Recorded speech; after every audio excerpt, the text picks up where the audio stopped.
لا إله إلا الله لا إله إلا الله لا الحمد لله وحده والصلاة والسلام على من لا نبي بعده وأشهد أن لا إله إلا الله وحده لا شريك له وأشهد أن محمدا عبده ورسوله أما بعد فأعوذ بالله من الشيطان الرجيم بسم الله الرحمن الرحيم ولقد ذرأنا لجهنم كثيرا من الجن والإنس لهم قلوب لا يفقهون بها ولهم أعين لا يبصرون بها ولهم آذان لا يسمعون بها أولئك كالأنعام بل هم أضل أولئك هم الغافلون رب اشرح لي صدري ويسر لي أمري واحلل عقدة من لساني يفقهوا قولي سبحانك لا علم لنا إلا ما علمتنا إنك أنت العليم الحكيم رب يسر ولا تعسر وتمم بالخير وبك نستعين يا فتاح رب زدني علما.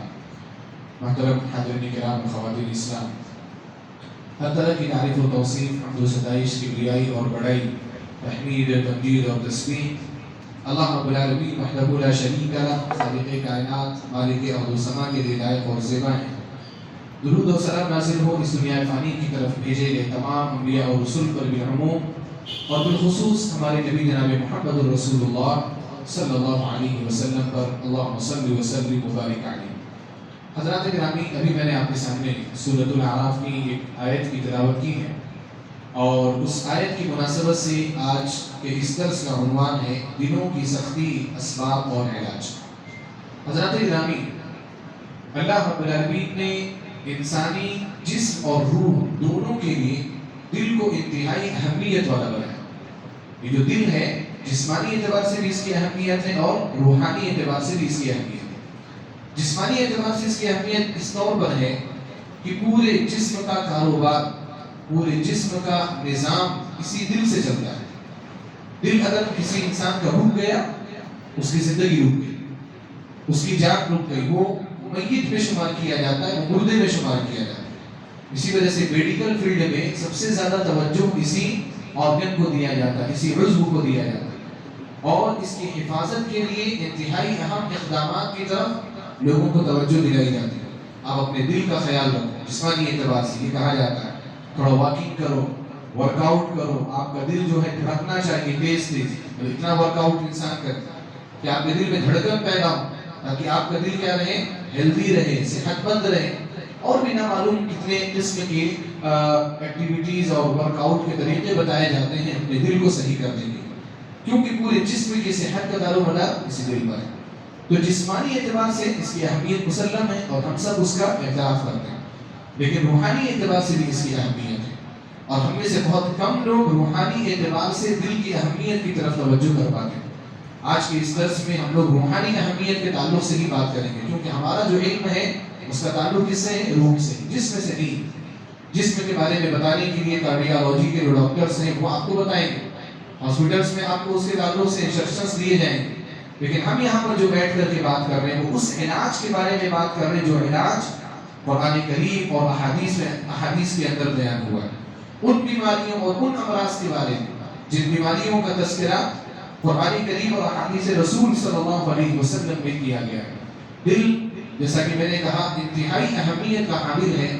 اس کے چند دلائل میں آپ کے سامنے رکھنا چاہتا ہوں۔ پہلی دلیل یہ ہے کہ یہ دل ہی ہے جس کی وجہ سے ہمارے اور جانوروں کے درمیان فرق ہے۔ انسان سوچنے کا کام کہاں سے کرتا ہے؟ دل اور دماغ دونوں کا ایک کمبینیشن ہے، ایک تعلق ہے، اور یہ دونوں انسان کو عقل اور فہم کی طرف لے کر کے جاتے ہیں۔ اسی دل سے انسان سوچنے کا کام کرتا ہے۔ اللہ سبحانہ و تعالیٰ نے اسی کی وجہ سے ہمارے اور جانوروں کے درمیان ایک خط امتیاز کھینچ دیا، ایک لکیر کھینچی گئی۔ اللہ رب العالمین نے ہمیں معزز کیا، وَلَقَدْ كَرَّمْنَا بَنِي آدم، کہ ہم نے بنو آدم کو عزت بخشی۔ کس وجہ سے عزت بخشی ہے؟ اسی دل کی وجہ سے، اسی سمجھ بوجھ کی وجہ سے۔ جو انسان سمجھتا ہے اور جو انسان سمجھنے کی کوشش کرتا ہے اور اس کے مطابق اپنی زندگی کو بہتر سے بہتر بنانے کی کوشش کرتا ہے، اسی وجہ سے اللہ رب العالمین ہمیں ممتاز بنایا۔ اللہ تعالیٰ نے فرمایا سورہ حج میں أَفَلَمْ يَسِيرُوا فِي الْأَرْضِ فَتَكُونَ لَهُمْ قُلُوبٌ يَعْقِلُونَ بِهَا أَوْ آذَانٌ يَسْمَعُونَ بِهَا فَإِنَّهَا لَا تَعْمَى الْأَبْصَارُ وَلَكِنْ تَعْمَى الْقُلُوبُ الَّتِي فِي الصُّدُورِ۔ اللہ تعالیٰ نے فرمایا کہ کیا لوگ زمین میں غور و فکر نہیں کرتے، زمین میں چلتے نہیں، سیر و سیاحت نہیں کرتے، ممالک کا سفر کیا کرو، شہروں کا سفر کیا کرو، دیکھا کرو کیسے لوگ زندگیاں گزارے، کیسے لوگوں کے اوپر آفتیں آئیں، مصیبتیں آئیں۔ اللہ رب العالمین نے خود قرآن کریم میں حکم دیا، یہ سفر و سیاحت اگر دعوت کے لیے ہو، تربیت کے لیے ہو، کچھ چیزوں کو دیکھنے کے لیے ہو، اللہ تعالیٰ کی فطرت میں، قدرت میں غور و فکر کرنے کے لیے ہو، تو یہ سیر و سیاحت اللہ رب العالمین کو بہت محبوب ہے۔ اللہ نے فرمایا فَلَمْ يَسِيرُوا فِي الْأَرْضِ، یہ لوگ زمین میں سیر و سیاحت کیوں نہیں کرتے، چلتے پھرتے کیوں نہیں؟ فَتَكُونَ لَهُمْ قُلُوبٌ يَعْقِلُونَ بِهَا، تاکہ ان کے پاس ایسے دل آ جائیں جو دل سمجھنے کی صلاحیت رکھے۔ اللہ رب العالمین نے کیا فرمایا؟ ایسے دل آ جائیں جو دل سمجھنے کی صلاحیت رکھے۔ پتہ کیا چلا کہ دل سمجھنے کی صلاحیت رکھتے ہیں، اور اسی سمجھ بوجھ کی وجہ سے اللہ رب العالمین نے ہمیں جانوروں سے ممتاز بنایا۔ پھر اس کے بعد اللہ تعالیٰ نے ایک بڑی اہم بات بتائی۔ اللہ تعالیٰ نے فرمایا وَآدَانٌ يَسْمَعُونَ بِهَا، کے بعد کہ ان کے کان ہو جائیں جیسے وہ سنیں۔ اللہ نے اس کے بعد کہا فَإِنَّهَا لَا تَعْمَى الْأَبْصَارُ، دیکھو غور کرو، نگاہیں اندھی نہیں ہوا کرتی، نگاہیں اندھی نہیں ہوا کرتی۔ کیا معنی نگاہیں اندھی نہیں ہوا کرتی؟ لوگ اندھے ہوتے ہیں، لوگ نابینا ہوتے ہیں۔ مطلب یہ ہے کہ حق کو پہچاننے کے لیے نگاہ کی ضرورت نہیں ہے۔ انسان بغیر نگاہ کے بھی حق کو پہچان سکتا ہے۔ فَإِنَّهَا لَا تَعْمَى الْأَبْصَارُ، نگاہیں اندھی نہیں ہوا کرتی، وَلَكِنْ تَعْمَى الْقُلُوبُ الَّتِي فِي الصُّدُورِ، وہ دل اندھے ہو جایا کرتے ہیں جو سینوں کے اندر موجود ہیں۔ انسان سب سوچنے سمجھنے کی صلاحیت نہیں رکھ پاتا۔ اللہ رب العالمین نے فرمایا کہ نگاہیں اندھی نہیں ہوتی، نگاہوں کی وجہ سے کوئی حق سے محروم نہیں ہوتا۔ عبداللہ بن ام مکتوم رضی اللہ تعالیٰ عنہ صحابی رسول، ان کا نام بار بار سنتے ہیں، جن کے تعلق سے اللہ تعالیٰ نے سورہ عبس نازل کی، عبس وتولی ان جاءہ الاعمى وما يدریک لعلہ یزکى او یذکر فتنفعہ الذکرى اما من استغنى فانت له تصدى۔ کئی آیتیں اللہ تعالیٰ نے انہی کے تعلق سے نازل کی۔ وہ صحابی رسول، اللہ تعالیٰ کے مخلص بندے، اللہ تعالیٰ کے چہیتے بندے، اللہ کے محبوب بندے، نابینا، یعنی ان کو بینائی نہیں ہے، وہ دیکھ نہیں سکتے، لیکن حق کو انہوں نے دیکھا، حق کو انہوں نے پہچانا۔ اللہ کے رسول صلی اللہ علیہ وسلم کے ہاتھ پر اسلام قبول کیا، بیعت کی، اور نبی صلی اللہ علیہ وسلم کے ساتھ رہے۔ اللہ رب العالمین نے ان کے تعلق سے آیتیں کیوں نازل کی؟ اللہ کے رسول صلی اللہ علیہ وسلم ایک مرتبہ قریش کے بڑے بڑے سرداران کی مجلس میں بیٹھے ہوئے تھے، ان کو دعوت دے رہے تھے، ان کو سمجھا رہے تھے، اور جب کسی مجلس میں بڑے بڑے لوگ ہوں تو چھوٹے موٹے لوگوں کا وہاں پر دخل نہیں ہوتا، یا اگر ہوتا بھی ہے تو کچھ لوگ اس کو پسند نہیں کرتے۔ ایسا ہی ہوا، اللہ کے رسول صلی اللہ علیہ وسلم سرداران قریش کے ساتھ بات کر رہے تھے۔ عبداللہ بن ام مکتوم رضی اللہ تعالیٰ عنہ صحابی رسول، نابینا ہے، دیکھ نہیں سکتے، وہ اس مجلس میں آئے، ان کو پتا چلا کہ نبی علیہ السلام اس مجلس میں بیٹھے، انہوں نے نہیں دیکھا کہ بات کیا چل رہی ہے، کس سے چل رہی ہے، ان کو حالات کی نزاکت کا اور میٹنگ کی سنجیدگی کا اندازہ نہیں تھا، ان کے نابینا ہونے کی وجہ سے۔ وہ آئے نبی صلی اللہ علیہ وسلم کے قریب بیٹھے اور کچھ پوچھنے لگے۔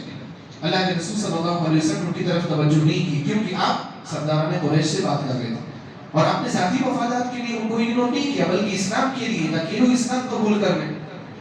ایک مرتبہ اور انہوں نے سوال کیا، لیکن پھر بھی نبی علیہ السلام نے ان کی طرف توجہ نہیں کی۔ اللہ رب العالمین نے اس پر یہ آیتیں نازل کی، عبس وتولی، انہوں نے منہ پھیرا، اعراض کیا، ان جاءہ الاعمى، صرف اس بنا پر کہ ان کے پاس ایک اندھا آیا، وما يدریک لعلہ یزکى، آپ کو کیا پتا، ہو سکتا ہے یہی نصیحت حاصل کرنے والا، یہی اپنے نفس کو پاک کرنے والا، وما يدریک لعلہ یزکى او یذکر فتنفعہ الذکرى، یہ نصیحت حاصل کرے، نصیحت اس کو فائدہ دے۔ اما من استغنى فانت له تصدى، لیکن جو لوگ آپ کی باتوں سے دور بھاگنے کی کوشش کر رہے ہیں، آپ کو اگنور کرنے کی کوشش کر رہے ہیں، آپ ان کے پیچھے پڑے ہوئے، فانت له تصدى، اللہ رب العالمین نے صحابی رسول عبداللہ بن ام مکتوم رضی اللہ تعالیٰ عنہ کی تائید کرتے ہوئے، ان کی بات کو بیان کرتے ہوئے اللہ کے رسول صلی اللہ علیہ وسلم کے سامنے یہ آیات رکھی، اور یہ کہا کہ یہ آپ کے لیے مناسب نہیں تھا، یہ نبی علیہ السلام کی جانب سے ایسی چیز تھی جس پر اللہ رب العالمین نے نبی صلی اللہ علیہ وسلم کو تنبیہ کی۔ تو اس لیے اللہ نے فرمایا فَإِنَّهَا لَا تَعْمَى الْأَبْصَارُ، نگاہیں اندھی نہیں ہوتی، وَلَكِنْ تَعْمَى الْقُلُوبُ الَّتِي فِي الصُّدُورِ، وہ دل اندھے ہو جایا کرتے جو سینوں کے اندر ہے۔ ان دلوں کی اہمیت کو سمجھنا، یہ دل کیا ہے، یہ دل اسی وجہ سے، یعنی سمجھنے بوجھنے کی صلاحیت اسی دل کو ہے، اسی وجہ سے اللہ کے رسول صلی اللہ علیہ وسلم نے پورے اعضائے جسم میں دل کو بادشاہ کا درجہ دیا ہے اور تمام اعضاء کو رعایا کا درجہ دیا ہے۔ صحیح بخاری سے مسلم کی روایت نعمان بن بشیر رضی اللہ تعالیٰ عنہ کی فرماتے ہیں سمعت رسول اللہ صلی اللہ علیہ وسلم یقول کہ میں نے اللہ کے رسول صلی اللہ علیہ وسلم کو فرماتے ہوئے سنا ربی حدیث الحلال بین والحرام بین والی اخیر میں کیا ہے الا وان فی الجسد مضغہ، سنو اے لوگوں جسم میں ایک گوشت کا ٹکڑا ہوتا ہے، اذا صلحت صلح الجسد كله، اگر وہ گوشت کا ٹکڑا صحیح ہے تو پورا جسم صحیح ثابت ہے، وَإِذَا فَسَدَتْ فَسَدَ الْجَسَدُ كُلُّهُ، اگر وہ ٹکڑا خراب ہو جائے پورا جسم خراب ہو جائے، الا وهي القلب، سنو وہ دل ہے۔ اللہ کے رسول صلی اللہ علیہ وسلم نے دل کو تمام اعضاء کا بادشاہ قرار دیا کہ اگر یہ صحیح تو پورے اعضاء جسمانی کیا ہے صحیح، جیسے بادشاہ اگر صحیح تو رعایا صحیح۔ اسی وجہ سے سلف جو تھے وہ بادشاہ کی حفاظت کے لیے دعا کیا کرتے تھے، اس کی خیر خواہی کے لیے دعا کیا کرتے تھے، بادشاہ صحیح تو ہم صحیح ہیں، بادشاہ خراب ہو گیا تو پھر ہم خراب ہو گئے۔ بنگلہ دیش کا عالم دیکھیے، بنگلہ دیش میں کیا ہو، وہاں کی جو حاکم ہے جب اس نے ملک چھوڑ دیا، ملک کی حالت کیا ہے، وہاں پر ایمرجنسی کی کیفیت نافذ ہے، وہاں پر کوئی زندگی نہیں، کوئی رابطہ نہیں، جن لوگوں کے رابطے ہیں ان لوگوں کا کوئی رابطہ نہیں، ہفتہ 10 دن سے اب تو شاید ہو سکتا ہے کچھ چیزیں بحال ہو رہی ہیں، لیکن حاکم کا رہنا کتنا ضروری ہے، چاہے وہ ظالم حاکم ہی کیوں نہ ہو، جائر حاکم ہی کیوں نہ ہو، اس کا رہنا ضروری ہوتا ہے، ورنہ لوٹ پاٹ کی ایسی کیفیات پیدا ہوتی ہیں کہ انسان اندازہ نہیں کر سکتا۔ کبھی میں نے شیخ سلیمان رحیلی حفظہ اللہ جو مدینے کے فقیہ اور بہترین مربی اور قائد کی حیثیت رکھتے ہیں اور مملکت سعودی عرب میں ان کا ایک بڑا مقام ہے، کبار علماء میں ان کا شمار ہے، کل میں نے ان کی ایک ویڈیو دیکھی اسی حاکم کے تعلق سے، وہ اسی موضوع کو بیان کر رہے تھے کہ حاکم جو ہے اگر حاکم ہے تو اس کی اہمیت کتنی ہوتی ہے، حاکم کے تحت زندگی گزارنا کتنا ضروری ہوتا ہے۔ انہوں نے اپنا خود کا ایک تجربہ بیان کیا، ملک کا نام نہیں لیا، انہوں نے کہا کہ ہم ملک میں گئے، کسی ملک میں درس کے لیے گئے تھے، 3 گھنٹے کا اسٹے تھا، درس کے بعد واپس ہونا تھا فلائٹ سے، وہ جب داخل ہوئے سب کچھ ٹھیک ٹھاک تھا ملک میں، پتہ نہیں کون سا ملک ہے اللہ اعلم، پھر وہ گئے درس دینے کے لیے، درس وغیرہ دینے کے بعد آئے ایئرپورٹ پر بیٹھ کر کے اپنی فلائٹ کا انتظار کر رہے تھے کہ ایئرپورٹ کی لائٹیں بند ہونا شروع ہو گئی، چیخ اور ہنگامہ شروع ہو گیا، پتہ کرنے پر پتہ چلا کہ پورا لوٹ پاٹ جاری، ہر ایک کو لوٹا جا رہا ہے، کچھ بھی باقی نہیں چھوڑا، ایئرپورٹ کو لوٹا جا رہا ہے، ایئرپورٹ میں جو پیسنجرز ہیں، مسافرین ہیں، ان کو لوٹا جا رہا ہے۔ شیخ سلیمان رحیلی حفظہ اللہ نے کہا کہ ہمارے پاس کچھ لوگ آئے اور انہوں نے کہا کہ آپ یہاں سے باہر نکل گئے، یعنی ایئرپورٹ سے باہر نکل گئے، لیکن اللہ کا کرنا ایسا ہوا کہ وہ باہر نہیں نکلے۔ ان کو باہر کیوں نکالا جا رہا تھا؟ بعد میں پتہ چلا کہ ان کو باہر اس لیے نکالا جا رہا تھا تاکہ کیمرے کی نگرانی سے وہ باہر ہو جائے، اور کیمرے کی نگرانی سے باہر ہوں گے تو ان کو بھی لوٹ لیا جائے، اس وجہ سے ان کو باہر لے کر کے جایا جا رہا تھا، لیکن باہر یہ نہیں نکلے۔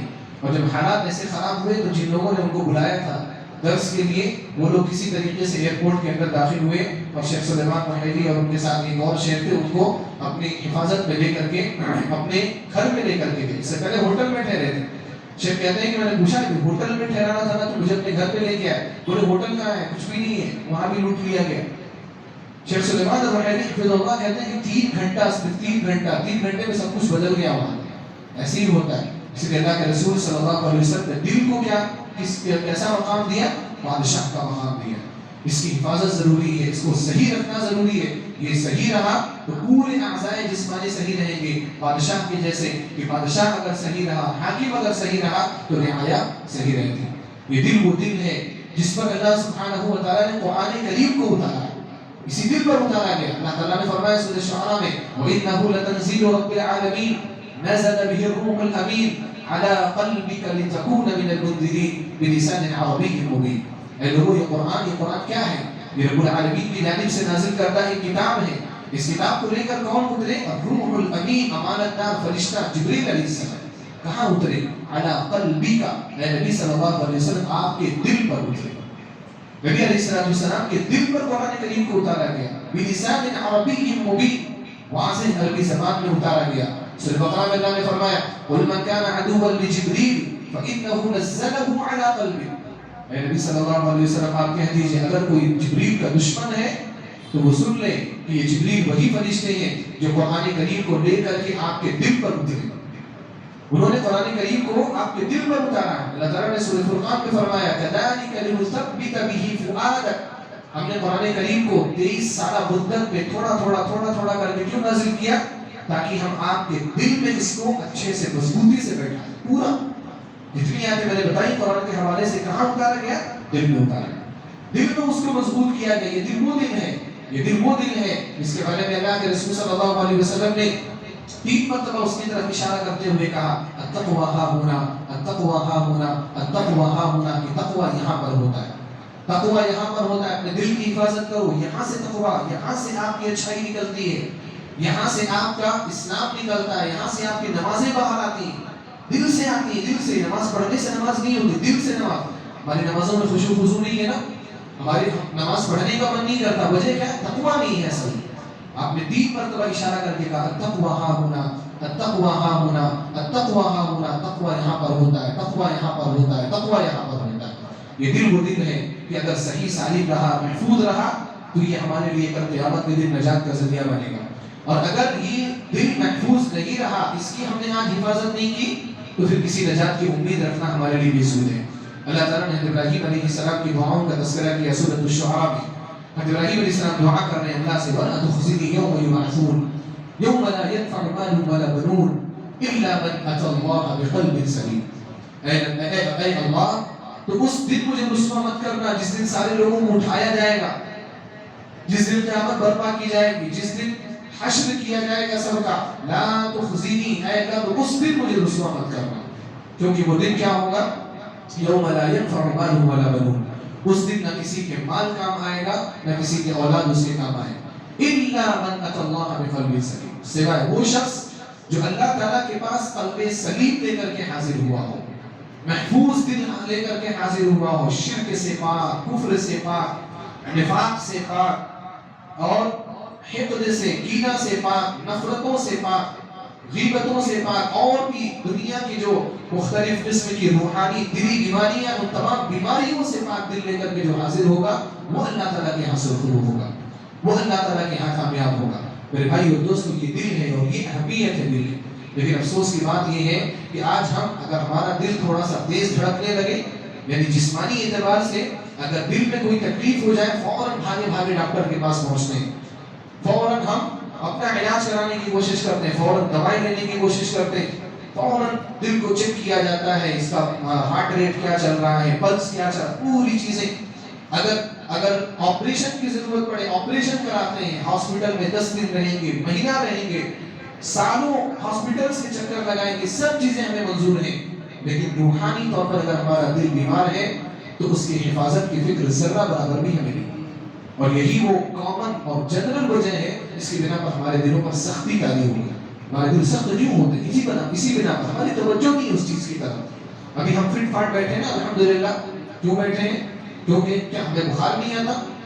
کیا ہمیں بیماری نہیں ہوتی؟ کیا ہمیں نزلہ نہیں ہوتا؟ زکام نہیں ہوتا؟ کیا باڈی پین نہیں ہوتا؟ ہمیں سب کچھ ہوتا ہے.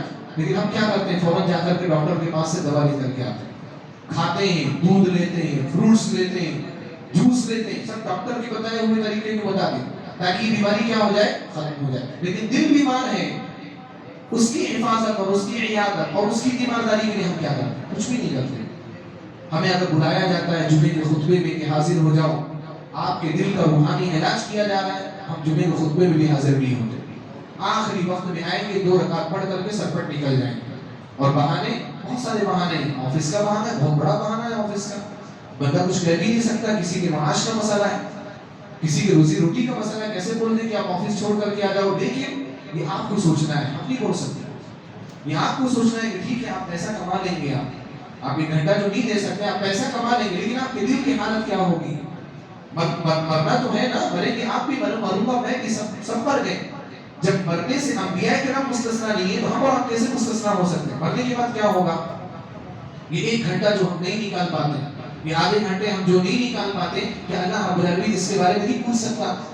کیا اللہ تعالیٰ اس کے بارے میں سوال نہیں کر سکتا؟ پورے ہفتے تو ہمارے پاس وقت نہیں ہوتا سننے کا، سنانے کا. پورے ہفتے آپ کو کوئی زبردستی بلاتا بھی نہیں، لیکن ہفتے میں 1 دن ہماری شریعت نے زبردستی بلایا ہے، واجب کیا. زبردستی کا لفظ میں سمجھانے کے لیے خالی بولنا ہونا، کوئی زبردستی نہیں، واجب ہے وہ چیز، خطبہ سننا. لیکن وہ بھی ہم نہیں آتے. دل کہاں سے آپ کا سخت نہیں ہوگا؟ دل کیوں سخت نہیں ہوگا؟ کیسے دل نرم ہوگا جب ان احتیاطات کی ہمیں فکر نہیں؟ ہمارا دل سخت ہوا، اس کا ایک بڑا سبب یہی ہے کہ ہمیں اپنے دل کی سختی کی فکر نہیں، ہمیں اپنے دل کی طرف توجہ کرنے کا موقع نہیں. اور بھی بہت سارے اسباب ہیں دل کی سختی کے. مثال کے طور پر ہم گناہ کی زندگی گزار رہے ہیں اور گناہ کرتے چلے جا رہے ہیں، ایک گناہ، دو گناہ، پوری زندگی گناہ ہے، پورا دن گناہ۔ اگر آپ بیٹھے کبھی نا حساب کرنے کے لیے، محاسبہ کرنے کے لیے، آپ رات میں بیٹھیے اور پورا دن سوچیے کہ میں نے نیک کام کیا کیے اور برا کام کیا کیا۔ محاسبہ کا طریقہ یہی ہے، آپ ایک پیج میں ایک لکیر بیچ میں ڈالیے اور ادھر لکھیے جو آپ نے اچھے ڈیڈز کیے ہیں، اچھے اعمال کیے، اور ادھر لکھیے آپ نے جو برے اعمال کیے۔ ایک لسٹ بنتی چلی جائے گی، انسان کی آنکھیں کھلتی چلی جائیں گی، میں کر کیا رہا ہوں۔ یہ جو گناہ ہم کر رہے ہیں نا، یہ گناہ ہمارے دل کو سخت بنا رہے ہیں۔ دروس کا اثر نہیں ہو رہا ہے ہمارے پاس، خطبات کا اثر نہیں ہو رہا ہے ہمارے اوپر۔ قرآن کریم کی آیتیں، جن آیتوں کو سن کر کے نا لوگوں کی آنکھوں سے آنسو جاری ہو جایا کرتے تھے، ہمیں کوئی فرق نہیں پڑتا۔ وہ قرآن کریم کی آیتیں پڑھی جا رہی، پڑھائی جا رہی، کوئی فرق نہیں پڑتا۔ اللہ کے رسول صلی اللہ علیہ وسلم کی مجلس میں صحابہ کرام بیٹھتے تھے، حدیثیں سنتے تھے، کب کبھی تاری ہو جایا کرتے تھے، ایسے ہو جایا کرتے تھے گویا کہ ہم اپنی حقیقی نگاہوں سے جنت اور جہنم کے مناظر دیکھ رہے ہیں۔ حضرت حنظلہ رضی اللہ تعالیٰ عنہ کی حدیث اسی کا تذکرہ ہے، جب حضرت حنظلہ رضی اللہ تعالیٰ عنہ ایک مرتبہ باہر نکلے پریشان ہو کر کے، کیا ہوا کیا ہوا؟ ابو بکر صدیق رضی اللہ تعالیٰ عنہ سے ملاقات ہوئی، کیوں پریشان دکھ رہے ہیں آپ؟ حضرت حنظلہ رضی اللہ تعالیٰ عنہ نے کہا نافق حنظلہ، حنظلہ تو منافق ہو گیا۔ تو ابو بکر رضی اللہ تعالیٰ عنہ نے پوچھا کیا بات ہو گئی؟ حنظلہ کیسے منافق ہو گیا؟ حنظلہ تو مومن ہے، کیا بات ہو گئی؟ تو انہوں نے کہا کہ دیکھو، جب ہم لوگ نبی صلی اللہ علیہ وسلم کی مجلس میں رہتے ہیں، آپ صلی اللہ علیہ وسلم جنت کی بات کرتے ہیں، جہنم کی بات کرتے ہیں، کأن وحی وعین، ایسا لگتا ہے گویا کہ ہم جنت اور جہنم کو اپنی حقیقی نگاہوں سے دیکھ رہے ہیں۔ ایمان کا لیول اتنا ہائی ہو جاتا ہے، لیکن جب گھروں میں جاتے ہیں تو ہم اپنے گھر والوں میں، بیوی بچوں میں، مال جائیداد میں مشغول ہو جاتے ہیں، اور کبھی کبھار وہ باتیں بھی نہیں یاد رہ جاتی جو اللہ کے رسول صلی اللہ علیہ وسلم نے کہی ہے۔ صحابہ کرام کی مجلس ہے، نبی علیہ السلام کی مجلس میں ان کی حالت کیا ہوتی تھی؟ آپ دیکھو، ان کی حالت ایسی ہوتی تھی گویا کہ وہ حقیقی نگاہوں سے دیکھ رہے ہیں، لیکن ہمارے حدیثیں بیان ہوتی ہیں، ہمارے اوپر کوئی اثر نہیں ہوتا، دل ایسے ہی سخت ہوتے ہیں۔ یہ گناہ جو ہم کر رہے ہیں نا مسلسل، یہ دل کو بالکل پتھر کی طرح سے سخت بنا دیتے ہیں۔ سنن ترمذی میں، ابن ماجہ میں روایت ہے، ابو ہریرہ رضی اللہ تعالی عنہ حدیث سے فرماتے ہیں کہ اللہ کے رسول صلی اللہ علیہ وسلم نے فرمایا ان العبد اذا اخطأ خطیئہ، بندہ جب کوئی ایک گناہ کرتا ہے، نکتت فی قلبہ نکتۃ سوداء، اس کے دل میں نا ایک کالا سیاہ دھبا ڈال دیا جاتا ہے، فإذا هو نزع واستغفر وتاب سُقِلَ قلبه، اگر اس کے بعد انسان گناہ سے رک گیا، اللہ سے معافی مانگی، توبہ کیا، تو پھر اس کا دل پاک صاف ہو جاتا ہے، وہ جو ڈاٹ، بلیک ڈاٹ جو رکھا گیا تھا وہ ختم ہو جاتا ہے۔ وَإِنْ عَادَ، لیکن اگر وہ پھر سے اس گناہ کو کرنے لگا یا دوسرے گناہوں میں ملوث ہوا، زِيدَ فِيهَا، تو یہ جو نقطے ہیں، یہ جو سیاہ ڈاٹس ہیں، یہ بڑھتے چلے جاتے ہیں، بڑھتے چلے جاتے ہیں، حَتَّى تَعْلُوَ قَلْبَهُ، یہاں تک کہ دل جو ہے وہ دل پورا سیاہ ہو جاتا ہے، پورے دل کے اوپر چھا جاتے ہیں۔ اللہ کے رسول صلی اللہ علیہ وسلم نے فرمایا فَذَلِكَ الرَّأْنُ الَّذِي ذَكَرَ اللَّهُ فِي كِتَابِهِ، یہی وہ زنگ ہے جس کا اللہ تعالیٰ نے اپنی کتاب میں تذکرہ کیا۔ اللہ نے فرمایا سورہ مطففین میں کَلَّا بَلْ رَانَ عَلَىٰ قُلُوبِهِم مَا كَانُوا يَكْسِبُونَ، اے لوگوں، بات ایسی نہیں ہے کہ باتیں بیان نہیں کی جائیں، بلکہ بات ایسی ہے کہ لوگوں کے دلوں پر زنگ لگ چکا ہے۔ کیوں؟ بِمَا كَانُوا يَكْسِبُونَ، ان کے برے اعمال کی وجہ سے۔ اللہ نے فرمایا دل میں زنگ لگتا ہے، زنگ لگنا سمجھتے ہیں؟ لوہے پر زنگ لگ جاتا ہے، وہ خراب ہو جاتا ہے دھیرے دھیرے، اگر اس کی صفائی نہ کی جائے، اس کو پینٹ نہ کیا جائے، ایسے دل پر زنگ لگ جاتا ہے، پھر وہ دل کسی کام کا نہیں رہ جاتا۔ اور یہ زنگ کیوں لگتا ہے؟ بِمَا كَانُوا يَكْسِبُونَ، لوگوں کے اعمال کی وجہ سے۔ اللہ تعالیٰ نے فرمایا سورہ صف میں وَإِذْ قَالَ مُوسَىٰ لِقَوْمِهِ، یاد کرو موسیٰ علیہ السلام کو جب انہوں نے اپنی قوم سے کہا یا قوم، اے میری قوم کے لوگوں، لِمَ تُؤْذُونَنِي، کیوں مجھے تکلیف پہنچاتے ہیں؟ موسیٰ علیہ السلام کی قوم کے لوگ بڑی تکلیف پہنچاتے تھے موسیٰ علیہ السلام، اور وہ قوم کے لوگوں سے مراد فرعون نہیں، وہ لوگ تو کافر تھے، قوم کے لوگوں سے مراد وہ بنی اسرائیل جن کو نجات دلانے کے لیے، جن کو یہاں سے نکالنے کے لیے حضرت موسیٰ علیہ السلام کو بھیجا گیا تھا۔ لِمَ تُؤْذُونَنِي، انہوں نے کہا کیوں مجھے تکلیف پہنچاتے ہو؟ وَقَدْ تَعْلَمُونَ أَنِّي رَسُولُ اللَّهِ إِلَيْكُمْ، حالانکہ تم جانتے ہو کہ میں تمہاری طرف بھیجا گیا اللہ کا رسول۔ اللہ نے فرمایا فَلَمَّا زَاغُوا أَزَاغَ اللَّهُ قُلُوبَهُمْ، پھر جب انہوں نے زیغ اختیار کیا، گمراہی اختیار کی، گناہوں کو اختیار کیا، اللہ تعالیٰ نے ان کے دلوں کو ٹیڑھا کر دیا، اللہ تعالیٰ نے ان کے دلوں کو ٹیڑھا کر دیا، اللہ تعالیٰ نے ان کے دلوں کو گمراہ کر دیا۔ کیوں؟ زَاغُوا أَزَاغَ اللَّهُ، جب انسان گناہ کرے گا تو دل کا حال کیا ہوگا؟ دل سخت ہو جائے گا۔ یہ گناہ جو ہم مسلسل کر رہے ہیں، جب تک ہم ان چیزوں سے پرہیز نہیں کریں گے تب تک ہمیں کیا ہے، تب تک ہمارے دلوں میں نرمی پیدا ہوتی محسوس نہیں ہوگی۔ ہمارے دل سخت سے سخت ہوتے چلے جائیں. گناہوں کی سختی کے اسباب میں سے ایک سبب یہ بھی ہے بہت زیادہ ہنسنا، ہمیشہ ہنستے رہنا، جس مجلس میں بیٹھنا ہنستے رہنا. ہمارا دور ایسا دور ہے، انٹرٹینمنٹ کا دور بن گیا ہے ہم لوگوں کے لیے. ہم لوگ کیا چاہتے ہیں؟ ہمیشہ ہنستے رہیں. سنجیدگی ہمارے مجلس میں نہیں دکھتی، کبھی کبھی سنجیدہ باتیں کرتے ہوئے ہم نظر نہیں آتے. ٹھیک ہے، ہنسنا چاہیے تھوڑا بڑا. اللہ کے رسول صلی اللہ علیہ وسلم بھی مذاق کیا کرتے تھے، ہنستے بھی تھے نبی علیہ السلام. لیکن ہمیشہ یہ ہنسی ہماری مجلس میں غالب ہو جائے تو یہ ہنسی جو ہے وہ دلوں کو سخت بنا دیتی ہے.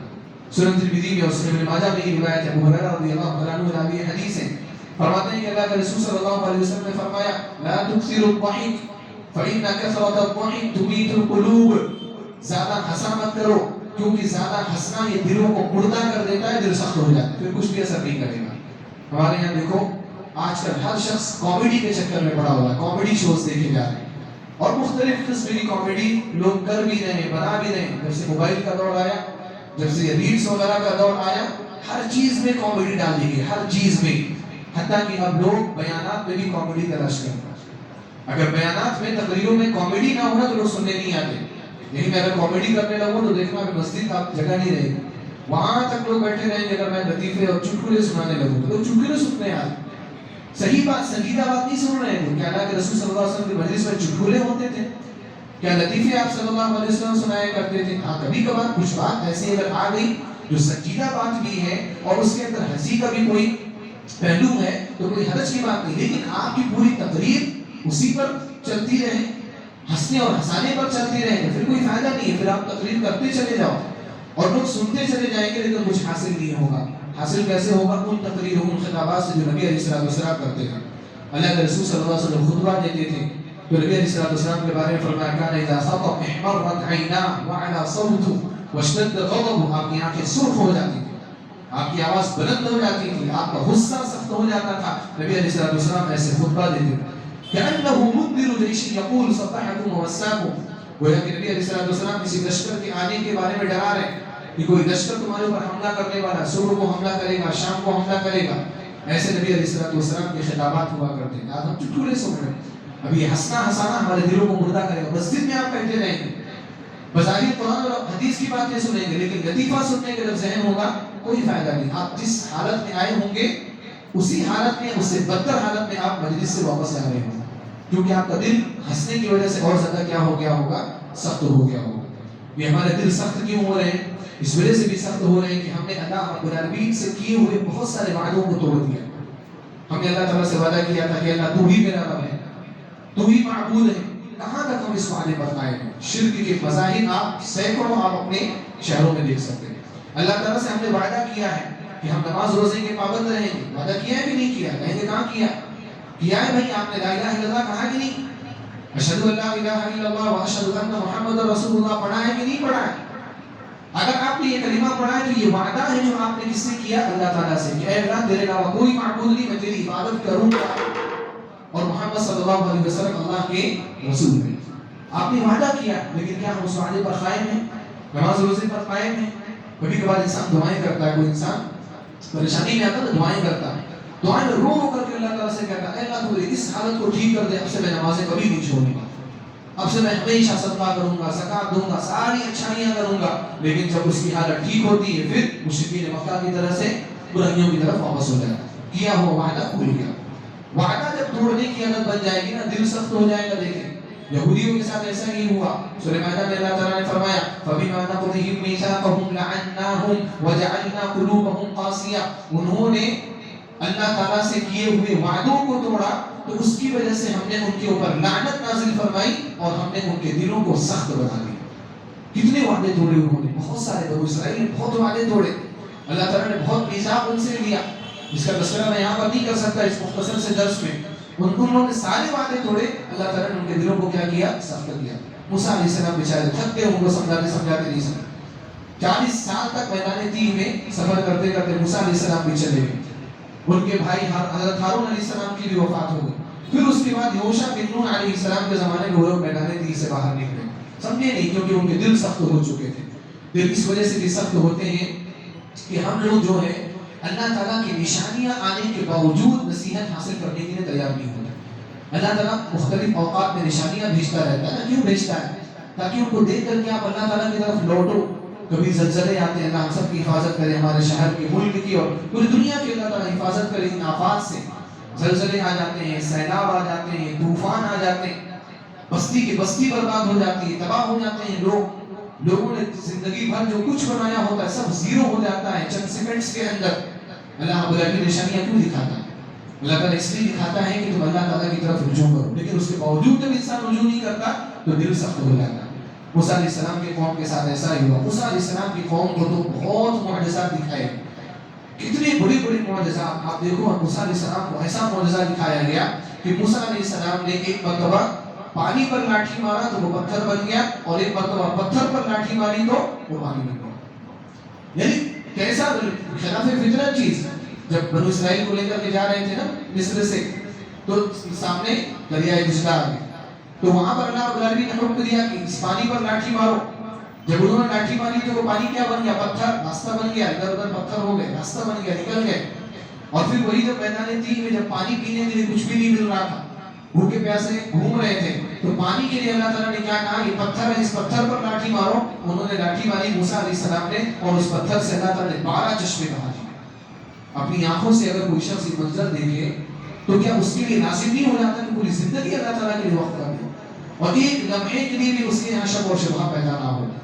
موسیٰ علیہ السلام کی زندگی کا اور ان کے زمانے کا وہ بھی معجزہ انہوں نے دیکھا کہ جب ایک شخص کا مرڈر کر دیا گیا، قتل کر دیا گیا، قاتل کا پتہ نہیں چل رہا تھا، مقتول پڑا ہوا ہے، کس نے قتل کیا، دوسروں کے اوپر الزامات لگائے جائیں، تو اللہ رب العالمین نے موسیٰ علیہ السلام کو حکم دیا کہ گائے ذبح کرائی جائے. اور اس گائے کو ذبح کرانے کے بعد اس کے گوشت کا ایک ٹکڑا لے کر کے میت کو مارا جائے، وہ مردہ بول پڑے گا. ایک گائے ذبح کرائیں گے، کوئی تفصیل آپ نے ہمیشہ سنا ہوگا اس واقعے کو. ایک گائے ذبح کرائیں گے، اس کے گوشت کے ایک ٹکڑے سے اس مردے کو مارا گیا، مردہ اٹھا، مردہ زندہ ہوا، مرنے والا شخص زندہ ہو گیا. کتنا بڑا معجزہ، سامنے لوگ دیکھ رہے ہیں. اور پھر وہ مردہ بولا بھی کہ میرا قاتل کون ہے، اور پھر وہ فوراً مر بھی گیا. یعنی اس کو زندہ صرف اس لیے کیا گیا تھا کہ قاتل کا پتہ چل جائے. ان سارے معجزات کو دیکھنے کے باوجود موسیٰ علیہ السلام کے قوم کا کیا حالت تھا کہ وہ اللہ رب العالمین کی طرف رجوع کرنے کے لیے تیار نہیں ہوئے تھے. اللہ تعالیٰ نے اسی واقعے کے بعد فرمایا ثم قست قلوبكم من بعد ذلك فهي كالحجارة أو أشد قسوة. اس کے بعد تمہارے دل سخت ہو گئے. اور کیسے سخت ہو گئے؟ پتھر بن گئے تمہارے دل، پتھر. او اشد قسوة، یا پتھر سے بھی کہیں زیادہ سخت تمہارے دل بن گئے.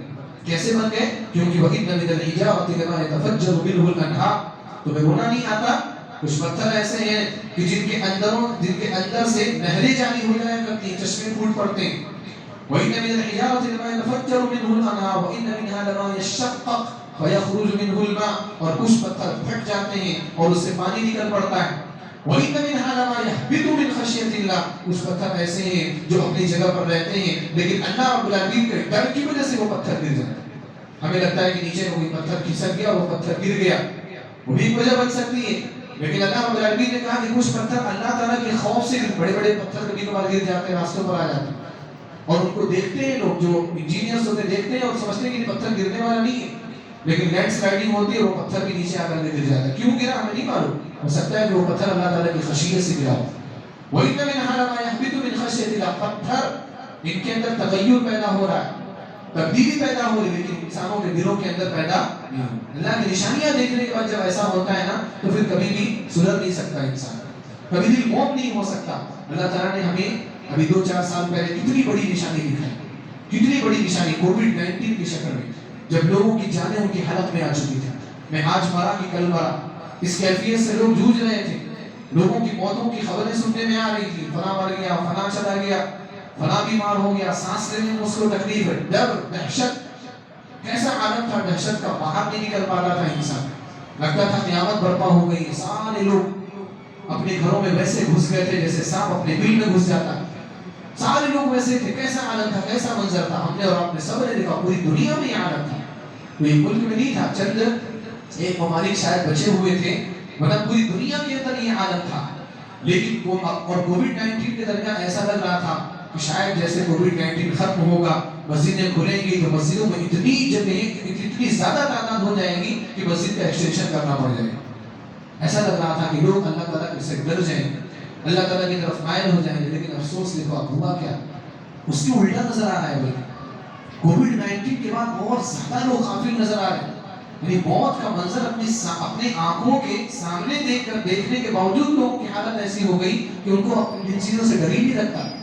وہ سائنٹیفک ریزن تلاش کر رہے ہیں کہ ووہان سے نکلا تو یہاں سے نکلا، یہ وائرس تو فلاں وائرس تو یہ وائرس ایسے بنا تو ویسے بنا. وہ ساری چیزیں ذہن میں رکھ کر کے اللہ تعالیٰ سے غافل ہو گئے. جو اللہ رب العالمین مسبب الاسباب ہے، یہ سبب ہو سکتا ہے، کسی لیب سے نکل سکتا ہے، کہیں سے بھی بن سکتا ہے، لیکن لیب سے نکلنے کے لیے بھی پرمیشن کس کی چاہیے؟ اللہ تعالیٰ. اگر اللہ تعالیٰ کی پرمیشن نہیں ہوتی تو اتنی بڑی بیماری پیدا نہیں ہوتی. کوئی بھی بیماری، چھوٹی بیماری، آپ کے پیر میں کانٹا بھی چھپتا ہے نا تو اللہ تعالیٰ کے حکم سے اتنی بڑی آفت آئی، اللہ تعالیٰ کے بغیر حکم کے کیسے ہوگی؟ لیکن ہم اس سے غافل ہیں. آج یہ اللہ کی نشانیاں دیکھنے کے باوجود جب ہماری حالت نہیں سدھری نا تو ہمارے دل کیا ہو گئے؟ سخت ہو گئے. میرے بھائی اور دوستوں، محترم ماں اور بہنوں، باتیں بہت ساری ہیں، اسباب بہت سارے ہیں. علاج کیا ہے؟ میں 2-4 منٹ میں انشاءاللہ علاج بول کر کے اپنی بات ختم کرتا ہوں. علاج کیا ہے؟ بہت سارے اسباب ہیں. گانا سننا، فلمیں دیکھنا، زندگی بغیر ٹائم ٹیبل کے گزارنا، بہت سارے اسباب ہیں دنوں کی سختی کے. لیکن حل کیا ہے؟ نتیجہ کیا ہے؟ اب آپ کو کیسے سولوشن کیا ملے گا؟ سولوشن یہ ہے کہ ہمیں اور آپ کو اللہ کے ذکر میں لگ جانا ہے. اللہ رب العالمین کے ذکر میں لگ جانا. اللہ تعالیٰ کے ذکر سے مراد کیا ہے؟ اللہ تعالیٰ کے ذکر سے مراد یہ بھی ہے کہ آپ چلتے پھرتے سبحان اللہ و بحمدہ سبحان اللہ العظیم، اور دوسری جو بھی دعائیں یاد ہیں آپ کو دعائیں پڑھتے رہا کریں جب بھی آپ کو وقت ملے. جتنا اللہ کو یاد کریں گے نا دل اتنا زیادہ نرم ہوتا چلا جائے گا. بیٹھ کر کے آپ ذکر کرتے رہیں. ہم ان ذکر کی مجلسوں کے بارے میں بولتے ہیں نا کہ وہ ذکر کی مجلسیں غلط ہیں، بدعتی مجالس ہیں جہاں پر بیٹھ کر کے حق ہو اللہ ہو کے نعرے لگائے جاتے ہیں. ٹھیک ہے، غلط ہے، کیونکہ ویسے سلف کے یہاں ذکر کی مجلسیں قائم نہیں کی جاتی تھی. لیکن یہ کیا معاملہ ہے کہ ہم ذکر کے لیے کبھی تنہا میں بھی نہیں بیٹھتے. اب بیٹھو نا اللہ تعالیٰ کے ذکر میں، کون منع کیا آپ بیٹھو گا، آپ وقت نکالو، بیٹھ جاؤ. آج مجھے 2 گھنٹے ذکر کرنا ہے. اب ٹھیک ہے، آپ 7-10 لوگوں کو اکٹھا کر کے آپ بیٹھو گے اور ایک رسم کی طرح سے بنے گی تو پھر وہ چیز کیا ہو جائے گی؟ غلط ہو جائے گی. لیکن تنہا آپ کو ذکر کرنا ہے کہ نہیں کرنا ہے، نفل پڑھنا ہے کہ نہیں پڑھنا ہے، بیٹھو آپ. رونے کی بات ہم بولتے ہیں لیکن روتے کہاں ہے؟ ہم نہیں روتے. حدیث سنتے ہیں کہ اگر رونا نہ ہے رونے جیسی شکل بناؤ، لیکن ہم کہاں روتے ہیں؟ کب روتے ہیں؟ خالی وہی جو رمضان المبارک میں امام کے پیچھے قنوت نازلہ پڑھ کر کے جو رو لیتے ہیں بس وہی رو لیتے. اور وہ بھی رونا کیا رونا سمجھ بھی نہیں آ رہا ہے آپ کو کیا پڑھ رہے ہیں. لوگ ایسی جگہوں پر رو رہے ہوتے ہیں جہاں ہنسنا چاہیے، خوش ہونا چاہیے، جنت کی باتیں وہاں بھی رو رہے ہوتے ہیں. ایسی جگہوں پر سمجھ میں نہیں آتا وہ کیا، بس لوگوں کو دیکھ کر کے رونا ہے، وہ اپنا رونا نہیں ہے. اگر آپ کو رونا ہے دل کو نرم کرنے کے لیے نا تو آپ بیٹھو، اپنے گناہوں پر رو. کبھی تنہا بیٹھو آپ گھر میں، کوئی نہیں ہو. انسان تنہا ہوتا ہے تو غلط کام کرنے لگ جا رہے ہیں، فلمیں دیکھنے لگ جا رہے ہیں. آپ تنہا ہو نا تو اس کا استعمال کرو اچھا کہ میں تنہا ہوں، کوئی مجھے دیکھنے والا نہیں. اب میں 2 رکعت نفل بھی پڑھوں گا نا تو وہ خالص نفل ہو، کیونکہ کوئی نہیں دیکھ رہا ہے، کوئی نہیں جانتا میرے نفل کے بارے میں. اگر 1 صفحہ قرآن بھی پڑھوں گا نا تو یہ خالص عبادت ہوگی جس میں ریاکاری کی کوئی آمیزش نہیں ہوگی. پھر دیکھو آپ کا دل کیسے بدلتا ہے. ہم بہت مشکل سے نمازی پڑھ پاتے ہیں، مسئلہ ہی ہے نا، بہت مشکل سے نمازی پڑھ پا رہے ہیں. وہ ذکر و اذکار کی طرف کہاں ہمارا دھیان ہوگا، لیکن کرنا پڑے گا. دیکھو جیسے میں نے شروع میں کہا تھا نا کہ اگر دل میں تھوڑا ہارٹ بیٹ زیادہ ہو جائے پریشان ہو جاتے ہیں، بھاگتے ہیں، آپ بلڈ پریشر چیک کرا رہے ہیں اور آپ پورا کیا بولتے ہیں سی جی نکلوا رہے ہیں، آپ ساری چیزیں کرتے ہیں کہ نہیں کرتے. یہ دل روحانی طور پر بیمار ہے تو اس کے لیے کچھ کرنا پڑے گا. خالی بیٹھے بیٹھائے یہ ساری چیزیں حل نہیں ہوں گی. اللہ تعالیٰ کا ذکر کرو. اللہ نے فرمایا اللہ بذکر اللہ تطمئن القلوب، اللہ کے ذکر سے دلوں کو اطمینان ملتا ہے.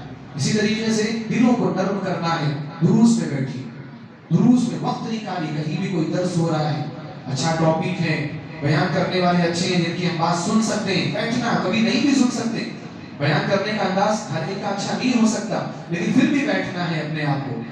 جب آپ کو ڈاکٹر سوئی لگاتا ہے، سوئی اچھی لگتی ہے، دوائیاں کھانی اچھی لگتی ہیں، نہیں اچھی لگتی نا، پھر بھی آپ کھاتے ہیں کہ نہیں کھاتے، پھر بھی انجیکشن لگواتے ہیں کہ نہیں لگواتے ہیں. ہاسپٹل میں آپ کو ایڈمٹ کر لیا جاتا ہے، ہاسپٹل پسند ہے کسی کو پسند نہیں، پھر بھی آپ وہاں پر رہتے ہیں.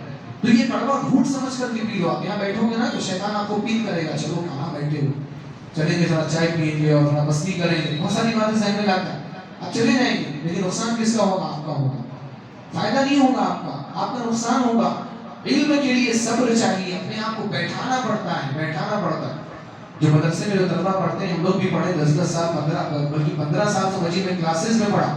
کلاسز میں بیٹھنا اچھا لگتا ہے، انسان تو کلاس سے بھاگنا چاہتا ہے لیکن بیٹھنا پڑتا ہے نا, بیٹھو گے تو سیکھو گے کہاں سے؟ کچھ لوگ بولتے ہیں نماز پڑھنے کا دل نہیں چاہ رہا, دل چاہے گا تو پڑھوں گا. کیا بولتے ہیں؟ نماز پڑھنے کا دل نہیں چاہ رہا, دل چاہے گا تو پڑھوں گا. یہ دل کب چاہے گا بھائی؟ یہ دل کب چاہے گا؟ یہ دل پیسہ کمانا چاہ رہا ہے کیونکہ پیسہ سامنے دکھ رہا ہے.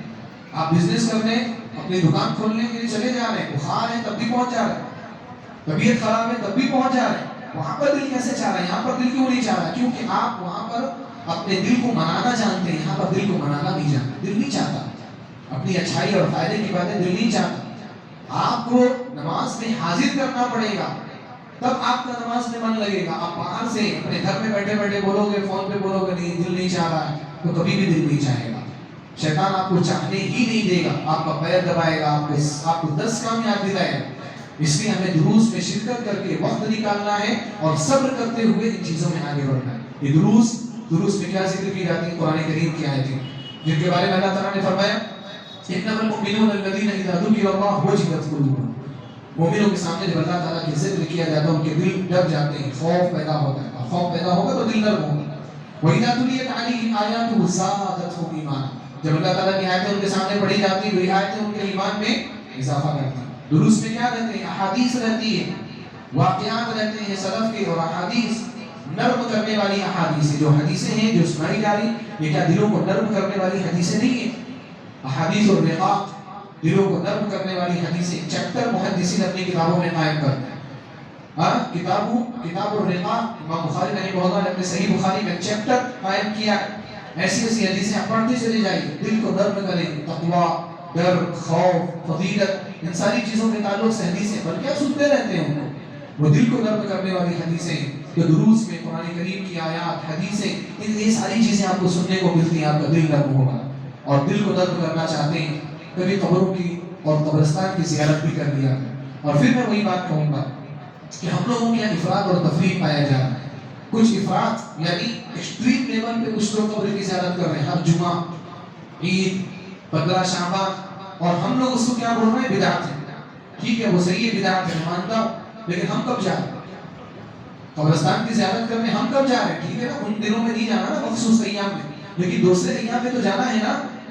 اللہ کے رسول صلی اللہ علیہ وسلم نے کہا نا کہ زوروا القبور فإنها تذکر الآخرہ, قبروں کی زیارت کیا کرو, وہ آخرت کی یاد دلاتی ہے تمہیں موت کی یاد آتی. تو جانا تو چاہیے نا, ہم تو جا ہی نہیں رہے. ہم تو پورے سال میں کبھی نہیں جاتے.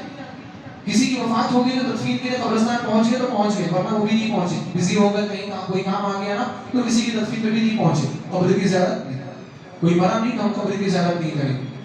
تو یہ حکم کہاں گیا نبی علیہ السلام کا؟ مجھے حدیث ہے نا, حدیث پر عمل کرنے کا, ہم اس حدیث پر عمل کریں.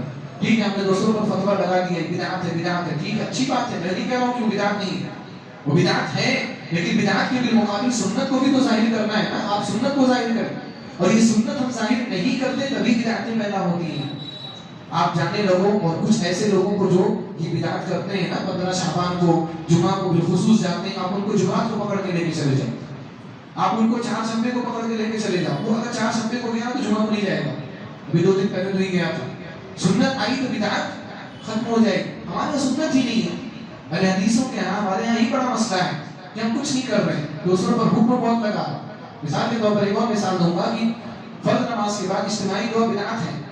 ٹھیک ہے, بدعت ہے, میں بھی مانتا ہوں اور میں بھی اس سے منع کرتا ہوں, لیکن دعا تو کرنی ہے نا. ہم کب دعا کر رہے ہیں؟ دعا بھی نہیں کر رہے, کوئی دعا نہیں کر رہا. نماز پڑھ رہے ہیں, ہم چلے جا رہے ہیں.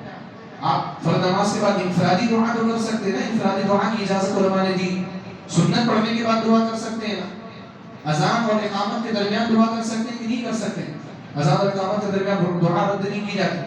فجر سے پہلے تہجد کے وقت میں دعا کر سکتے ہیں کہ نہیں کر سکتے؟ کر سکتے ہیں. یہ سب دعا کے مواقع ہیں, لیکن ہم دعا کب کر رہے ہیں؟ دوسروں کو پتہ, ہم نے حکم لگا دی, تم بدعت کر رہے ہیں. اچھی بات ہے, کہنا چاہیے. منکر پر انکار ضروری ہے, لیکن اس منکر کی جگہ پر سنت کو بھی ظاہر کرنا چاہیے. یہ سنت طریقہ ہے. جب تک آپ لوگوں کو الٹرنیٹ نہیں دیں گے تب تک لوگ اپنی بدعتوں سے اور اپنی گمراہیوں سے نجات نہیں پائیں گے. تب تک وہ وہاں سے نہیں نکلیں گے. الٹرنیٹ آپ دیجیے, متبادل ان کو آپ دیجیے. تو ہمیں کیا کرنا ہے؟ قبروں کی زیارت کرنی ہے, قبرستان جانا ہے وقتاً فوقتاً. جیسے ساتھیوں کے ساتھ ہم نکل جاتے ہیں, چلو چائے پی کے آتے ہیں, چلو بارکس کی بندی کھا کے آتے ہیں, اور وہاں کی نہاری کھا کے آتے ہیں. تو کبھی ایسا نہیں بولے چلو قبرستان کی زیارت کر کے آتے ہیں. وہ چیز بھی رہنی چاہیے, ہم وہ بھی کریں, دنیا کے بھی ولا تنس نصیبک من الدنیا، دنیا کا جو حصہ ہے اس کو مت بھولیں، لیکن آخرت کا جو حصہ ہے اس کو بھی مت بھولیں. دنیا میں اتنے مگر ہوتے جا رہے ہیں کہ آخرت بھولتے چلے جا رہے ہیں. قبرستان کی زیارت کرے، دل نرم ہوگا کہ ہمیں یہیں پر آنا ہے. سب مٹی ہو گئے، کیسا ریتی ہے اور بارش ہوئی ہے، کیچڑ ہوا ہے، اور وہیں پر انسان لیٹا ہوا ہے. وہیں پر انسان کو دفن کر کے آئے نا، وہیں پر ہمیں بھی جانا ہے. صاف ستھرا کپڑا ہے، تھوڑا کپڑا کچا ہوا کیسی بے چینی ہوتی ہے نا، فوراً اتار کر کے دوسرا کپڑا پہنتے ہیں. کہیں تھوڑا سا ڈسٹ لگ گیا کپڑا چینج کر دیتے ہیں. مرنے کے بعد کیا ہوگا؟ مرنے کے بعد تو ہمیں وہیں رہنا ہے. یہ سب سوچیے آپ، دل نرم ہوگا. اسی طریقے سے ہاسپٹلس میں کبھی جائیں گے، ایسے ہاسپٹل جہاں بڑی بڑی بیماریوں کے لوگ موجود ہیں، اللہ تعالیٰ ہم سب کو بیماریوں سے محفوظ رکھے. وہاں پر بھی جا کر کے دیکھیے کیسے بڑی بڑی گاڑیوں والے، بنگلوں والے، بڑے ہائی پروفائل لوگ، بڑے ہائی اسٹیٹس والے لوگ پڑے ہوئے، لاچار مجبور، ان کو چمچ سے فیڈ کرایا جا رہا ہے، کھانا کھلایا جا رہا ہے. پیشاب پاخانہ نہیں کر سکتے، پائپ سے پیشاب پاخانہ کرایا جا رہا ہے. بڑی بڑی گاڑیاں ہیں ان کے پاس، بڑا پیسہ ہے، کروڑوں کے مالک. کیا ہے دنیا کی حیثیت؟ یہ سب چیزیں دیکھنے سے کیا ہوتا ہے؟ دل نرم ہوتا ہے. لیکن ہم یہ دیکھنا نہیں چاہتے. کبھی اگر کسی کی وفات ہو رہی ہو تو ہمارا دل اتنا کمزور ہو گیا ہے. کمزور کیوں ہے؟ دنیا کی محبت کی وجہ سے کہ ہم کسی کو مرتا ہوا نہیں دیکھ سکتے. میں اپنی خود کی حالت بتا رہا ہوں، ہم کسی کو مرتا ہوا نہیں دیکھ سکتے. اگر کوئی ہمارے سامنے مر گیا نا تو ہماری نیند اڑ جاتی. میرے ساتھ ابھی سفر حج میں ایسا ہی ہوا کہ جہاں میری بلڈنگ کے نیچے ہم لوگ نماز پڑھ رہے تھے ظہر کی، ہمارے بازو میں سنت پڑھنے کے بعد بازو میں جو سنت پڑھ رہے تھے صاحب ان کے اوپر ہارٹ اٹیک آیا، وہیں پر وہ گر گئے. ہمیں لگا کہ شاید ہو سکتا ہے گرمی کی شدت کی وجہ سے گرے ہوں، لیکن اگلی نماز میں عصر کی نماز میں اعلان ہوا کہ وہ وفات پا گئے. مجھے دہشت پیدا ہو گئی. میں اپنی بھی بات کر رہا ہوں، سب کی حالت ہے ایسی. ایک دہشت پیدا ہو گئی کہ فلاں آدمی بازو میں بیٹھا ہوا اچھا خاصا نماز پڑھ رہا ہے، چلا گیا اس دنیا سے. تو ہم لوگ بھی چلے جائیں، بے چینی، نیند نہیں آتی، دوائیاں نہیں پڑ جاتی ہیں کبھی کبھار ایسے. تو کبھی اگر ہم ایسے لوگوں کے قریب رہے نا جن کے اوپر موت تاری ہوئی، کیسے وہ ریڑیاں رگڑ رگڑ کر کے مر رہا ہے نا، تو وہ کیفیت ہمارے ذہن میں بیٹھی کر اس کے دل نرم ہوگا. لیکن ہم ان چیزوں سے بھاگتے ہیں، ان چیزوں کو دیکھنا نہیں چاہتے. حالانکہ یہ سب سے بڑی حقیقت ہے موت. اس پر کسی کا کوئی اختلاف نہیں، پوری امت کا، پورے لوگوں کا اتفاق ہے کہ مرنا ہے. لیکن ہم اس سے بھاگ رہے ہیں، اس کو یاد کرنا نہیں چاہتے. تو دلوں کو نرم کرنا ہے تو ان چیزوں پر توجہ دینی ضروری ہے. اللہ سبحانہ وتعالیٰ سے میں دعا کرتا ہوں الہ العالمین تو ہم سب کو نیک توفیق عطا فرما. الہ العالمین تو ہم سب کو اپنے دلوں کی اصلاح کرنے کی توفیق عطا فرما. الہ العالمین ان اسباب سے محفوظ فرما جو اسباب دلوں کی سختی کے اسباب بنتے ہوں. الہ العالمین تو ہم سب کے دلوں کو نرم بنا، اطاعت کے لیے، خشوع و خضوع کے لیے، عبادات کے لیے. الہ العالمین تو ہمارے اخلاق کے اندر بہتری پیدا فرما. الہ العالمین تو ہماری کوتاہیوں کو معاف فرما، ہمارے عبادات میں اخلاص پیدا فرما، فرائض کی پابندی کرنے اور منہیات سے اجتناب کرنے کی توفیق عطا فرما. الہ العالمین ہم سب کو اسلام اور ایمان پر زندہ فرما اور ہمارا خاتمہ لا الہ الا اللہ محمد رسول اللہ کا فرما. آمین. وآخر دعوانا الحمد للہ رب العالمین. السلام علیکم ورحمۃ اللہ